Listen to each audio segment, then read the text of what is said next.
The way this woman imitates Catherine is sick.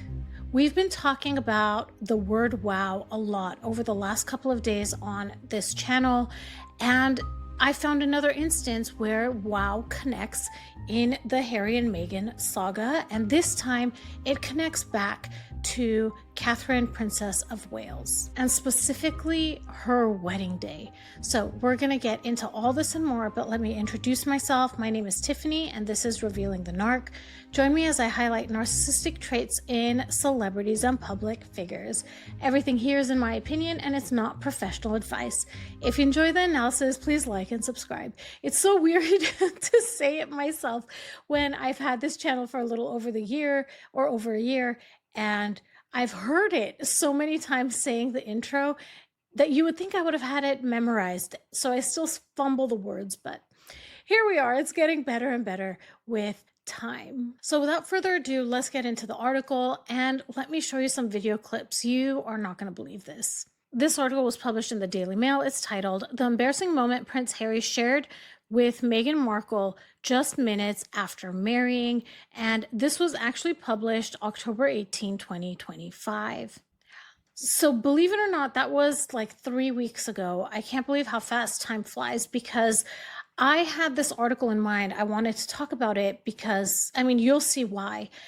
And then the pieces just connected and the timing is perfect now. So let me show you. I'm getting ahead of myself. I get so excited when all these connections are made.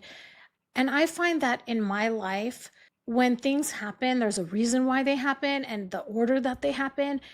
And this is one of those examples. The article begins and says, when Meghan Markle married Prince Harry in May 2018, she described their picturesque nuptials as a modern fairy tale. St. George's Chapel in Windsor was flooded with people desperate to catch a glimpse of the newlywed princess. A modern fairy tale? Girl, you said it was a spectacle for the world. So ungrateful, and the story changes depending on, I don't know, the way the wind is blowing that day. It's the next part I want to get into, and this was actually written in Omid, Scobie's, and Carolyn Durand's book. These two are very Sussex friendly, so I wonder where this story was lifted from. This is what it says. Describing the contrasting words from the pair, Mr. Scobie and Miss Durand wrote, lifting her hand to her chest, Meghan had just one word when she saw the huge crowds gathered on the grounds outside the castle. Wow. Who else said that? Let me show you who else said that.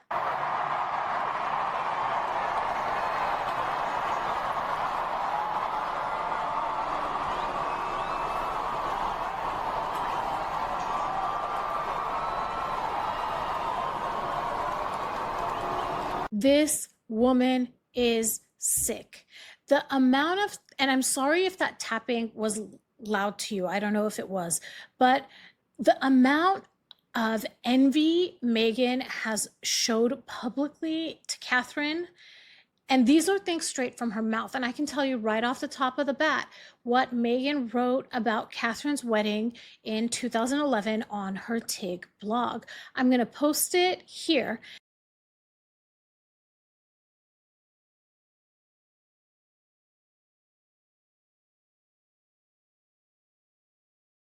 And you can see that these are words that are not coming from someone who has well wishes, who's excited about the wedding. No, this is someone who is spiteful and envious. And this is someone who no doubt saw Catherine's reaction when she came out on the balcony. It's seriously sick. And just as comparison, I'm going to include the clip here that was published along with this article in the Daily Mail. I don't see the moment where Meghan says, wow, I don't see it.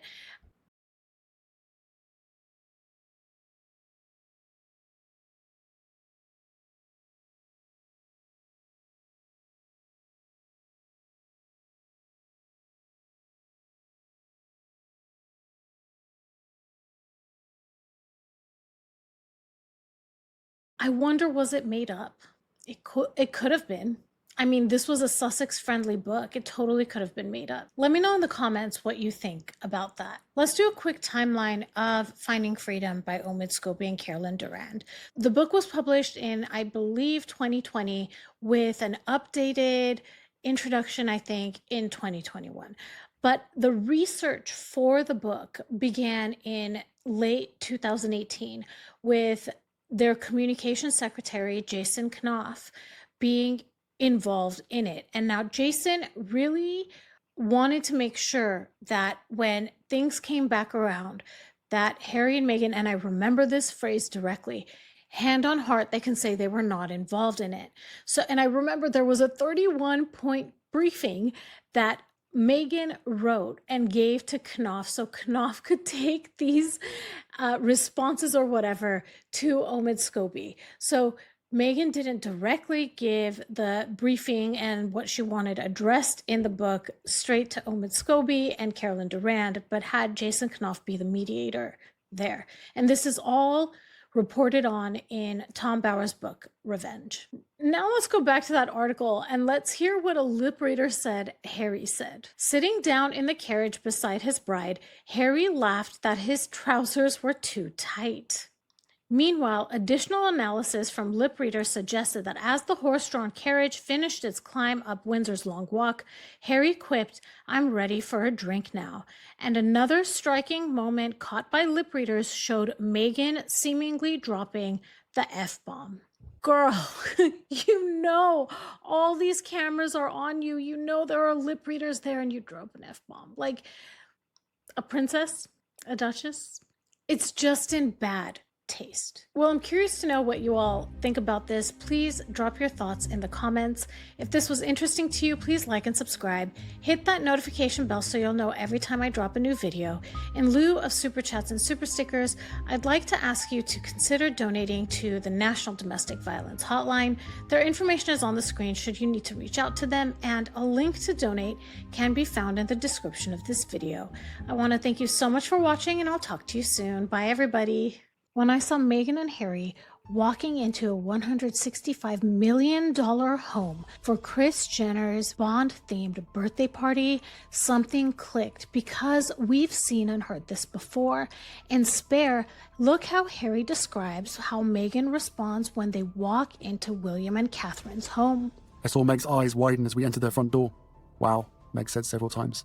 Harry might think that Meghan is just being sweet, but psychologically this is a comparison trigger. It hits Harry right in the wound of being the spare, the one who can't provide as much, can't measure up, and can't compete with William. Meghan later tells the story of Oprah walking into Nottingham Cottage and saying, "No one would believe it." Oprah would not say it unless she felt comfortable demeaning the home that Harry and Meghan lived in. The wow is not admiration, it's leverage. Double tap to like, follow for more, and let's reveal these narcs together.